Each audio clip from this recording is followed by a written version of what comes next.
Yeah, try to give you guys a little bit of insight, really, of what's going on, or maybe where we are from a progress standpoint. We're basically finishing up most of our installations. Normally, when the players are here, you're installing the offense, defense, and special teams, and you go through these days of installation, and then you go on the field and you do it, and you see what the retention is of the players. So, obviously, from that standpoint, we've been using just some testing and things of that nature to gauge the retention of where we are, because obviously a lot of where we are now is going to be influenced on what we're going to do in the future whenever it opens up. So we've been going through these installs, but I challenge both the players and the coaches to try to figure out ways safely where the players may be able to get out in a safe place and really work on some of the drills, that we do during the year. So, we've been actually showing some drill tape and trying to help the players or guide them on what they can do if they have access to, a field with all the proper protocols that are in place. So, that's the next challenge now. I think, a lot of people ask me, how are the players? And we've had, again, our attendance has been outstanding. The attention has been outstanding. But I think, for me, that's great. I mean, you need that. But more importantly, I think anyone can retain information. Everyone can learn the information. The difficult part about our sport is the ability, to go out there and do it. Anyone can, any one of us right here can recite how we're going to line up or what we're going to do in a certain play. But obviously none of us can go out there and do it. So, those are the things that creates the anxiety. The other thing is, who are you going to be? What are you going to do? Whose role is what? Whose role is this? It's very difficult because we do have a young football team. We are going to have a lot of competition, and it's really a performance-based business of what you do on the field. So, these are the types of discussions that have been going on, with myself and the coaches. And from a coaching standpoint, we're planning. We have everything ready. I'm working on tweaking some of the preseason stuff. When they tell us, when we're reporting. Obviously we have tentative dates right now, and making sure that we build this team up. And have a good progression of what we can do. Obviously, there's some new rules with the acclimation period being extended, and want to make sure that, we're doing the proper things, and we're installing things at a time when we can get something done, without the pads on. And as far as preparing for the upcoming season, we'll start that in the next couple of weeks as a staff. So virtually for us, it hasn't been a problem communicating or getting things done. And I think the difficult part about it is that at a time, I know for me during the week, I was like, hey, am I doing enough? Am I, what should I be doing?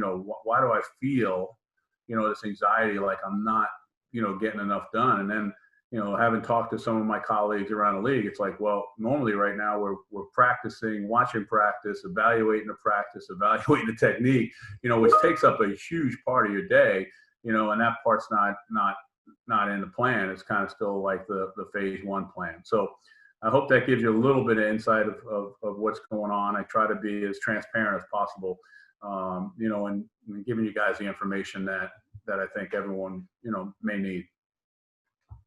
All right. Thank you, Coach. We're going to head over to D-Rock for a couple questions, and then Mark Long. Go ahead, D-Rock. Morning, Doug. The new rule changes yesterday, any one of those stand out to you as something that you were particularly in favor of? And, I guess they tabled that onside kick rule that they were going to take a look at. Yeah, I think we were right on board with everything. How that usually works is it comes out, obviously to us of the proposals and the bylaws, and, the committees work them all out. Obviously the competition committee, there's other committees too. So, they start coming out, and then there's a discussion that goes on, to what's really best for your team. I may have discussion with other coaches around the league, what their thoughts are if I don't have a good understanding of something, the people that actually put the proposal up.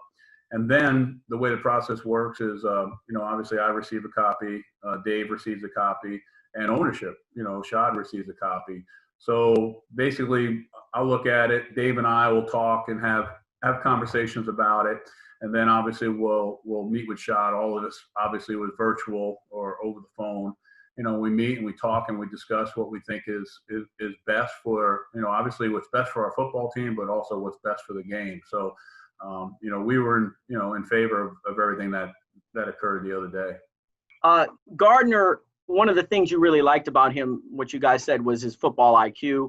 And he said yesterday he learned 4 or 5 offenses in 4 years in college. This is his second offense in the NFL. What is it about him that allows him to pick that stuff up pretty quickly? Especially in a situation like this where there's really no on-field work that he can do team-wise. Sure. I think everyone's a little bit different, as far as they can on how they learn or how they retain information. And I think that, what works for Gardner, what works for him. I shouldn't say what makes him different than everyone else, because I'm not going to say that. What works for him is that, early on when we first had him and we saw that, there was this kind of advanced retention, that he had with the offenses, and it was intriguing. And we wound up, asking him, hey, how are you able to do this? And, he has some techniques that he uses and goes through as far as, listening to a play and then shutting it off, writing the play up with all the progressions, and then also, him being able to call out the play, verbally, him calling the play. So he works extremely hard and does a lot of different things for him to retain information. And I think he knows, I think the most important thing in what we do football-wise, and we've had these conversations with, coaches and players, is that everyone learns differently. I learn differently than Tad, we all learn differently. And as coaches, to get it across and get the retention, you've got to find that way. Some guys, like I said before, very few can take it from the classroom to the field. That's why there's a lot of anxiety, during this time. Really, for me personally, when I was an assistant coach, I probably had less than 1% of those players that can do that. The rest of them relied on, the film work, the walkthrough, the, making an error and then, correcting it, to get better. So fortunate for us, Gardner's a guy that can get out there and really learn and try to do what you want when he gets on the field. So, those are the different things that he does that I think gives him, the ability to understand what we want. Is he able to pick it up enough quickly that he can help the rest of the guys learn it? Or is he sort of one of those guys that it just, he kind of goes along with everybody else?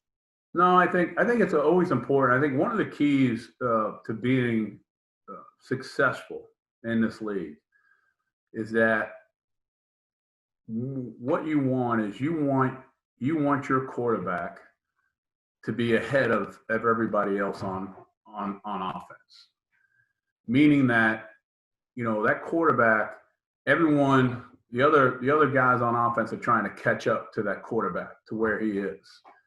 And it creates competition. It creates, the ability to know what you're doing, to be on the field, with that quarterback. That quarterback, we all know that if he's ahead of everyone else, then obviously he becomes like another coach and helping everyone around him. But just the mentality of, hey, this quarterback's going now. I've got to keep up. I got to keep up with him. Keeps everyone, on track. I think that when everyone else wants to do different things and is ahead of the quarterback, well, that's gonna stop the progress, of where you want to be offensively. I'm not going to say it's going to stop, your production, but it's going to stop the progress of what you would like to have in your playbook and what you'd be able to do. So your menu would be a little bit less. Therefore, playmaking, athletic ability, all that other stuff comes in. Strategically, you might not be able to do as much as you want. Thanks, Doug. You're welcome. Thanks, D-Rock. We'll go over to Mark Long and then Hayes. Hey, Doug.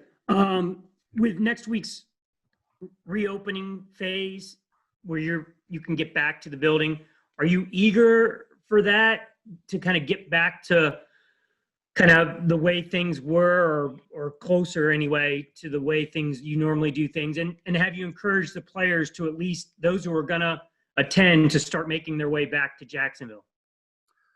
Well, one is there's no one more eager than my family for us to return to work. That's for sure.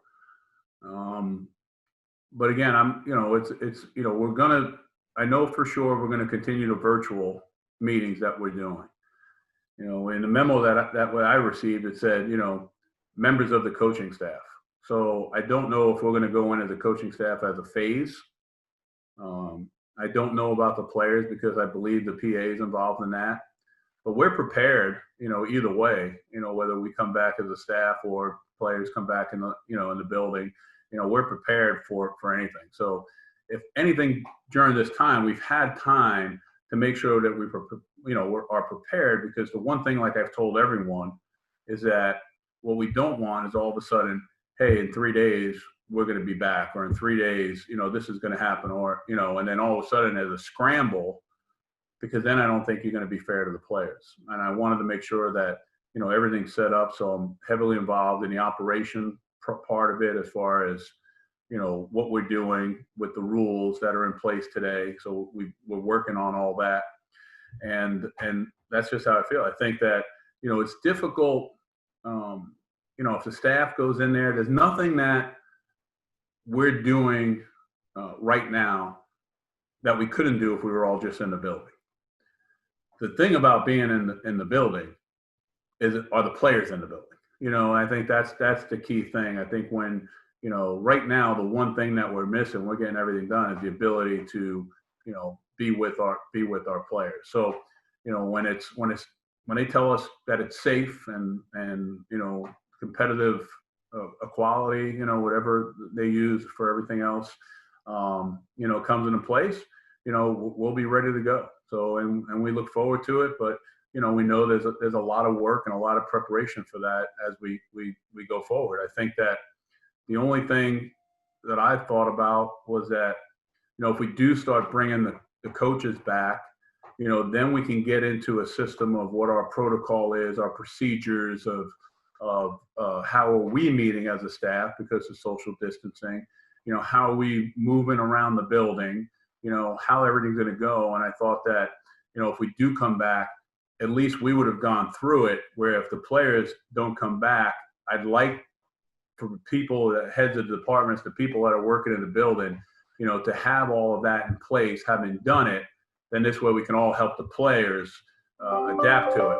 One of the things that I've been doing in our virtual team meetings is I've explained to the players, I've given them all the information, that I have, but to tell them that, hey, listen, let's make sure we understand it's gonna be different, whenever we come back, because my goal is to keep informing the players of the procedures and what we're trying to get done, so that when they do come back, their focus isn't going to be on, how we're eating, how is the locker room, how, all the things that we have to do, to keep each other safe. Their focus can be on, hey, what do we have to do to win football games? Thanks, Mark. We'll go over to Hayes and then Gary Smitter.